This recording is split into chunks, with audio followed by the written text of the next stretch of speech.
കനത്ത മഞ്ഞുപാളികളാൽ മൂടപ്പെട്ട ടിബറ്റൻ പീഠഭൂമിയുടെ പടിഞ്ഞാറൻ ഭാഗത്തായി സ്ഥിതി ചെയ്യുന്നതും നേപ്പാൾ അതിർത്തിയോട് ചേർന്നുള്ള ഹിമാലയ പർവ്വതത്തിൻ്റെ ഭാഗമായ ഹിന്ദു, ജൈന, ബുദ്ധമതങ്ങളുടെ പുണ്യഭൂമിയായ ആർക്കും ഇതുവരെ കയറാൻ സാധിക്കാത്തതും വ്യത്യസ്തമായ കാലാവസ്ഥ കൊണ്ടും വിശ്വാസങ്ങൾ കൊണ്ടും ഏവരെയും അമ്പരപ്പിക്കുന്ന ഒരിടം. 20-ാം നൂറ്റാണ്ടിലെ ക്രൂര ഭരണാധികാരിയായ ഹിറ്റ്ലർ പോലും തൻ്റെ വരുതിയിലാക്കാൻ ആഗ്രഹിച്ച ഒരിടം കൈലാസം. കൈലാസ പർവ്വതത്തെക്കുറിച്ചാണ് ഇന്നത്തെ അധ്യായത്തിൽ അവതരിപ്പിക്കാൻ പോകുന്നത്. ലോകത്തിലെ ഏറ്റവും വലിയ കൊടുമുടിയായ എവറസ്റ്റിൻ്റെ ഉയരം 8849 മീറ്ററാണ്. എന്നാൽ ഇത്രയും വലിയ കൊടുമുടിയെ കീഴടക്കിയ മനുഷ്യന് എന്തുകൊണ്ട് കൈലാസ പർവ്വതത്തെ കീഴടക്കാനാകുന്നില്ല? ചിന്തിച്ചിട്ടുണ്ടോ? ശരിക്കും കൈലാസത്തിൽ ദൈവങ്ങൾ വസിക്കുന്നുണ്ടോ?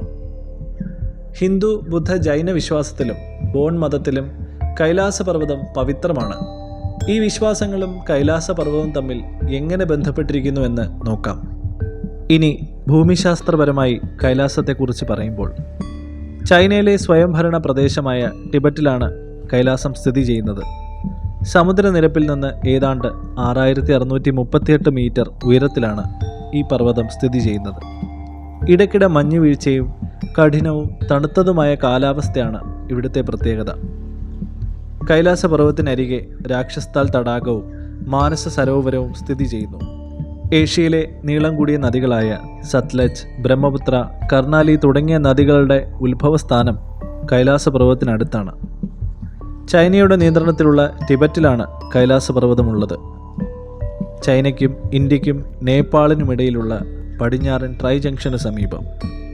ഭൂമിശാസ്ത്രപരമായും മതപരമായും അടിയുറച്ച ശാസ്ത്രത്തെ സംബന്ധിച്ചും ഒരുപാട് വിശ്വാസങ്ങളും അതിലുപരി ഇന്നേ വരെ ആർക്കും പൂർണ്ണമായി മനസ്സിലാക്കാൻ സാധിക്കാത്തതും കൃത്യമായ വിശദീകരണങ്ങളോ രേഖപ്പെടുത്തലുകളോ നടത്താത്ത ഒരു വിഷയമെന്ന് തന്നെ കൈലാസ പർവ്വതത്തെപ്പറ്റി പറയാം. ഹിന്ദുമത വിശ്വാസത്തിൽ കൈലാസം.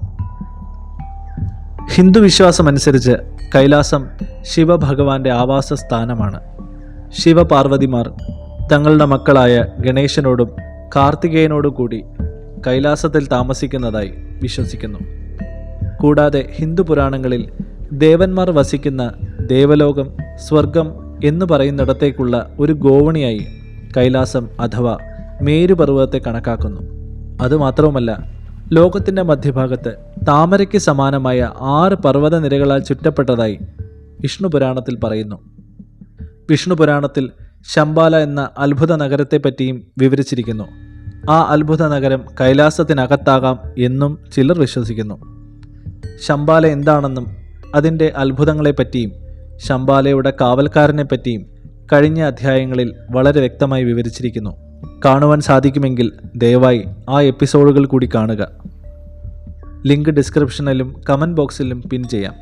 വിഷ്ണു പുരാണത്തിലെ മറ്റൊരു പരാമർശം എന്ന് പറയുന്നത് കൈലാസത്തിൻ്റെ 4 മുഖങ്ങളിൽ ഓരോന്നും സ്ഫടികം, രത്നം, സ്വർണം, വൈഡൂര്യം എന്നിവ കൊണ്ട് നിർമ്മിച്ചതാണ് എന്നാണ്. ഹിമാലയത്തിലെ കൈലാസത്തെ മേരുപർവ്വതങ്ങളിൽ ഒന്നായും കണക്കാക്കുന്നു. കൈലാസത്തെ മേരുപർവ്വതങ്ങളിൽ ഒന്നായി ഉപമിക്കാനുള്ള കാരണം എന്താണെന്ന് നോക്കാം. ആദ്യം മേരുപർവ്വതം എന്താണെന്ന് പറയാം. ഹിന്ദു പുരാണങ്ങളിൽ പ്രപഞ്ചത്തിൻ്റെ കേന്ദ്രമായി കണക്കാക്കുന്ന ഒരു പവിത്രമായ പർവ്വതമാണ് മൗണ്ട് മേരു. സുമേരു, സിനേരു അല്ലെങ്കിൽ മഹാമേരു എന്നും അറിയപ്പെടുന്നു.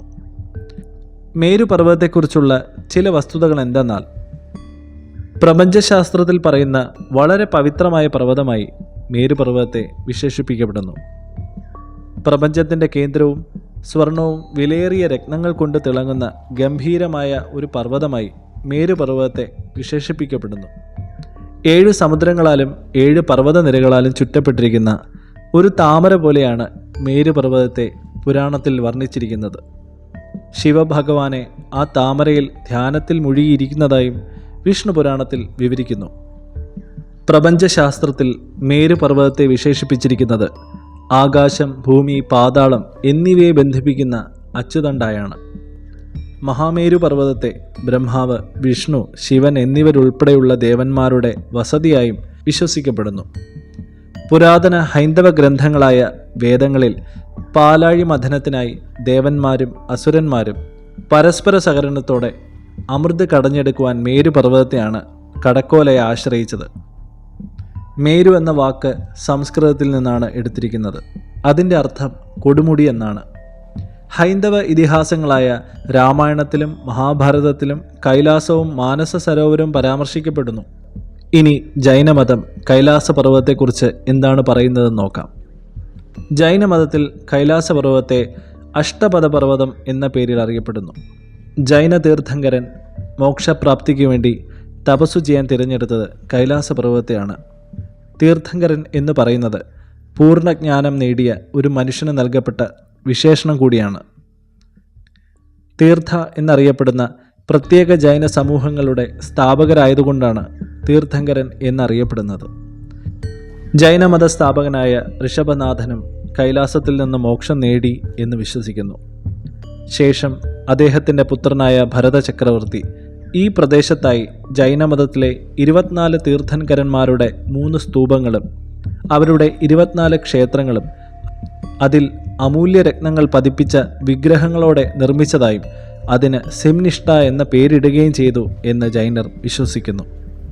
കൈലാസത്തെക്കുറിച്ച് പറയുമ്പോൾ ഒഴിവാക്കാൻ കഴിയാത്ത സ്ഥാനമാണ് മാനസ സരോവർ തടാകത്തിനുള്ളത്. ഈ തടാകത്തിൽ സ്നാനം നടത്തുന്നത് ഒരു പുണ്യകർമ്മമായി വിശ്വാസികൾ കരുതുന്നു. രാമായണത്തിൽ വിശ്വാമിത്രൻ രാമനോട് പറയുന്നത്, ബ്രഹ്മാവ് തൻ്റെ മനസ്സിൽ നിന്ന് ഒരു തടാകം സൃഷ്ടിച്ചു, അതിനാൽ മാനസ സരോവർ, ബോധത്തിൻ്റെ തടാകം എന്ന് അതിന് പേരായി നൽകിയെന്നാണ്. ബുദ്ധമത വിശ്വാസികളും ഈ തടാകത്തെ പവിത്രമായി കണക്കാക്കുന്നു. മായാറാണി ശ്രീബുദ്ധനെ ഗർഭം ധരിച്ചത് ഈ തടാകത്തിൻ്റെ തീരത്ത് വെച്ചാണെന്ന് അവർ വിശ്വസിക്കുന്നു. ബുദ്ധമതത്തിൽ കൈലാസം ലോകത്തിൻ്റെ പിതാവായും മാനസ സരോവർ തടാകം അമ്മയെയും പ്രതിനിധീകരിക്കുന്നു. 15 മൈൽ വീതിയുള്ള മാനസ സരോവർ തടാകം പവിത്രവും ദിവ്യവുമായി ഏവരും കരുതുന്നു. ലോകത്തിലെ ഏറ്റവും ഉയരത്തിൽ സ്ഥിതി ചെയ്യുന്ന ശുദ്ധജല തടാകങ്ങളിൽ ഒന്നായ മാനസ സരോവരം സമുദ്രനിരപ്പിൽ നിന്ന് ഏകദേശം 4650 മീറ്റർ ഉയരത്തിലാണ് സ്ഥിതി ചെയ്യുന്നത്. ഏതാണ്ട് വൃത്താകൃതിയിലുള്ള മാനസ സരോവരത്തിൻ്റെ ചുറ്റളവ് ഏകദേശം 88 കിലോമീറ്റർ വരും. ഈ തടാകത്തിന് 90 മീറ്റർ ആഴവുമുണ്ടെന്ന് കണക്കാക്കുന്നു. ഈ തടാകം 320 ചതുരശ്ര കിലോമീറ്റർ വിസ്തൃതിയിൽ പരന്നു കിടക്കുന്നു. മഞ്ഞുറഞ്ഞ മലകളാൽ ചുറ്റപ്പെട്ടതാണ് മാനസ സരോവർ. തണുപ്പ് കാലത്ത് ഈ തടാകം ഉറഞ്ഞു കിടക്കുന്നത് കാണാൻ തന്നെ രസകരമായ കാഴ്ചയാണ്. വേനൽക്കാലത്ത് മഞ്ഞുരുകി വെള്ളമായി മാറുകയും സിന്ധു, സത്ലജ്, ബ്രഹ്മപുത്ര, കർണാലി എന്നീ 4 നദികളായാണ് വെള്ളം മാനസ സരോവരത്തിൽ എത്തുന്നത്. കൈലാസ പർവ്വതത്തിനോട് ചേർന്നാണ് പുണ്യ തടാകമെന്ന് വിശ്വാസികൾ വിശേഷിപ്പിക്കുന്ന മാനസ സരോവരത്തിൻ്റെ സ്ഥാനം. മാനസ സരോവരത്തിൻ്റെ പടിഞ്ഞാറ് ഭാഗത്തായി രാക്ഷസ്ഥാൽ എന്ന തടാകം സ്ഥിതി ചെയ്യുന്നു. കൈലാസദേവനായ ശിവഭഗവാനിൽ നിന്നും മഹാശക്തികളെ നേടുന്നതിനായി രാവണൻ സൃഷ്ടിച്ചതാണ് രാക്ഷസ്ഥാൽ തടാകമെന്നും ശിവപ്രീതിക്കായി തൻ്റെ 10 തലകളിൽ ഒന്ന് യാഗമായി ദിവസവും നൽകുകയും ഒടുവിൽ 10ാം ദിവസം ശിവൻ പ്രത്യക്ഷനാവുകയും വരം നൽകുകയും ചെയ്തു എന്നാണ് വിശ്വസിക്കപ്പെടുന്നത്. രാവണൻ തപസ് ചെയ്ത സ്ഥലമായതുകൊണ്ട് ദുഷ്ടശക്തികളുണ്ട് എന്ന് പറയപ്പെടുന്നത് കൊണ്ടും ഇവിടുത്തെ ജലം ആരും കുടിക്കാറില്ല. മാനസ സരോവർ തടാകം സൂര്യനെയും രാക്ഷസ്ഥൽ തടാകം ചന്ദ്രനെയും പ്രതിനിധാനം ചെയ്യുന്നു. മാനസ സരോവർ തടാകം ശുദ്ധജല തടാകവും രാക്ഷസ്ഥൽ തടാകം ഉപ്പ് തടാകവുമാണ്. കൈലാസത്തിലെ മറ്റൊരു പ്രധാന തടാകമാണ് ഗൗരീകുണ്ഡ്. ഗൗരി എന്ന പേരിൽ അറിയപ്പെടുന്ന പാർവതി ദേവിയുമായി ഗൗരീകുണ്ഡ് ബന്ധപ്പെട്ടിരിക്കുന്നു. പുരാണങ്ങൾ പ്രകാരം ഗൗരി ശിവനെ പ്രീതിപ്പെടുത്തുന്നതിനായി തപസ് ചെയ്ത സ്ഥലമാണ് ഇതെന്നും ഇവിടെ വെച്ചാണ് ശിവൻ ഗൗരിയോടുള്ള പ്രണയം സമ്മതിച്ചതെന്നും ഹൈന്ദവ പുരാണങ്ങളിൽ പറയപ്പെടുന്നു. ഗൗരീകുണ്ഡിൽ ചൂട് നീരുറവകളുണ്ട്. മറ്റൊരു പുരാണ സന്ദർഭവും ഗൗരീകുണ്ഡിനെ പറ്റി പറയുന്നുണ്ട്. അതായത് ഇവിടെ പാർവതീദേവി കുളിക്കുമ്പോഴാണ് ഗണേശനെ സൃഷ്ടിച്ച് ജീവൻ നൽകിയതെന്നും വിശ്വസിക്കപ്പെടുന്നു. കൂടാതെ ഗണപതിക്ക് ആനയുടെ മുഖം ലഭിക്കാനിടയായ സാഹചര്യവും ഇവിടെ വെച്ചാണ് നടന്നത് എന്ന് ഐതിഹ്യം. ഓം പർവ്വതം. കൈലാസ പർവ്വതത്തെപ്പറ്റി പറയുമ്പോൾ തീർച്ചയായും അറിഞ്ഞിരിക്കേണ്ട മറ്റൊരു പർവ്വതമാണ് ഓം പർവ്വതം. ഹിമാലയ പർവ്വത നിരകളിൽ 6191 മീറ്റർ ഉയരത്തിൽ സ്ഥിതി ചെയ്യുന്ന ഒരു ഗിരിശൃംഗമാണ് ഓം പർവ്വതം. ഇന്ത്യയിലെ ഉത്തരാഖണ്ഡ് സംസ്ഥാനത്ത് പിതോരഗർ ജില്ലയിൽ സ്ഥിതി ചെയ്യുന്ന ഈ പർവ്വതത്തിൻ്റെ അരികിലൂടെയാണ് സിൻല പാസ് കടന്നു പോകുന്നത്. ടിബറ്റിലെ കൈലാസ പർവ്വതം പോലെ തന്നെ ഹൈന്ദവ വിശ്വാസികൾ പുണ്യസ്ഥാനമായി ഓം പർവ്വതത്തെയും കണക്കാക്കുന്നു. എന്തെന്നാൽ ഈ പർവ്വതത്തിൽ മഞ്ഞ് പതിക്കുമ്പോൾ ഓം എന്ന ദിവ്യ അക്ഷരം തെളിഞ്ഞു വരികയും ചെയ്യുന്നു. അതിനാലാണ് ഇതിനെ ഓം പർവ്വതം എന്ന് വിളിക്കുവാൻ കാരണം.